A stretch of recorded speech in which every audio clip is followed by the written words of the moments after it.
Karet merupakan tanaman tahunan, satu siklus tanam yang dihitung dari saat penanaman di lapangan sampai dengan permanjaan memakan waktu 25 tahun. Hal ini berarti pemilihan bahan tanaman dilakukan hanya sekali dalam 25 tahun.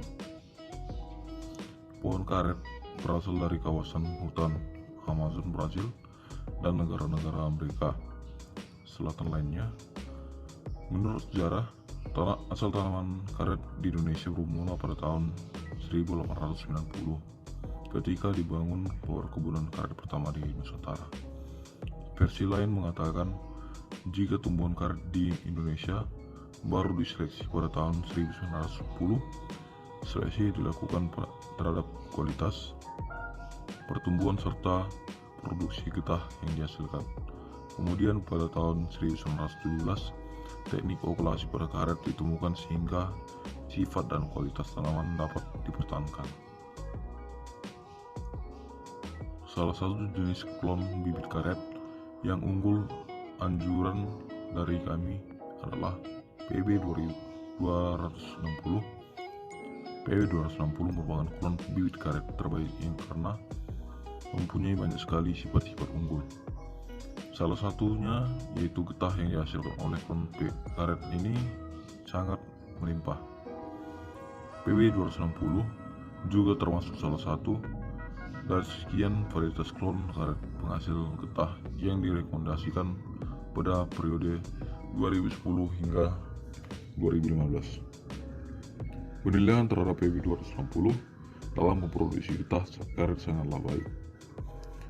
PB260 adalah klon karet unggul penghasil getah yang dikeluarkan oleh Balai Penelitian Tanaman Karet Negara Malaysia.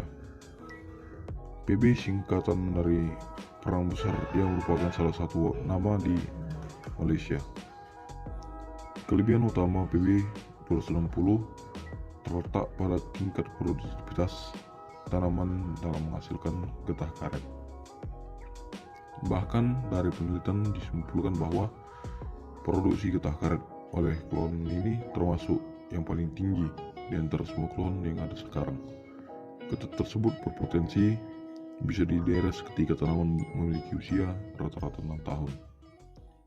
Okulasi merupakan salah satu teknik perbanyakan tanaman secara vegetatif dengan menempel mata tunas dari suatu tanaman kepada tanaman lain yang bergabung atau kompatibel, yang bertujuan menggabungkan sifat-sifat yang baik dari setiap komponen sehingga diperoleh pertumbuhan dan produksi yang baik.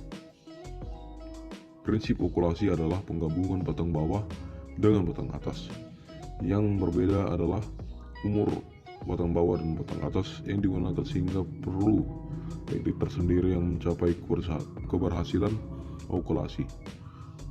Kebaikan yang diharapkan dari batang bawah secara umum adalah sifat perakaran yang baik, sedangkan dari batang atas adalah produksi latex yang baik.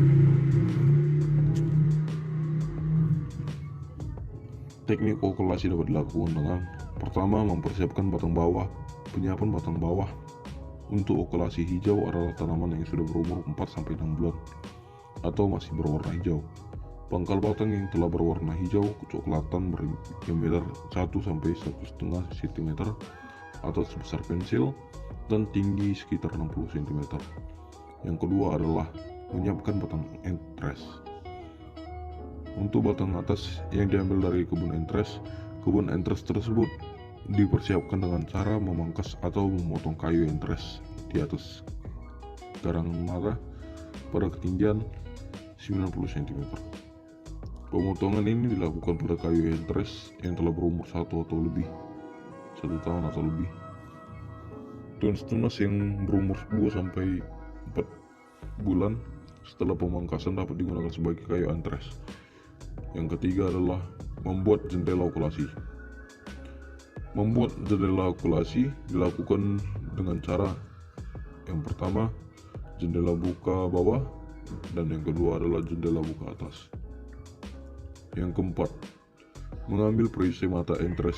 Pembuatan perisai mata entres dilakukan dengan cara memotong sekeliling mata tunas menurut ukuran jendela okulasi yang telah disiapkan. Kemudian irislah mata tunas beserta dengan perisainya dari kayu entres. Kemudian buka irisan tersebut, jangan sampai bakal tunasnya terlepas, rusak atau kotor. 5. Menempel dan membalutkan perisai mata entres. Menempelkan perisai mata entres dilakukan dengan cara A. Dilakukan secepat mungkin untuk menghindari kerusakan. B. Perisai mata entres tidak boleh bergeser agar kambium tidak rusak. C. Jendela buka bawah dijepitkan ke atas dan jendela buka atas dijepit ke bawah. D. Dilakukan pembalutan searah bukaan jendela dengan tali rafia atau tali pita plastik sebanyak 2 lilitan atau dilebihkan 2 cm dari atas dan bawah jendela agar balutan kuat dan terhindar dari masuknya air hujan. E. Dilakukan pada waktu matahari yang tidak terik. Yang keenam, membuka balutan dilakukan dengan cara A. Dengan menggunakan pisau hitam. Pisau tajam dilakukan setelah okulasi berumur 3 minggu. B. Periksa apakah okulasi berhasil dan tetap hidup. Yang ketujuh, memotong bagian atas batang bawah. Yang pertama, pemotongan dilakukan pada ketinggian 5-7 cm, 5-10 cm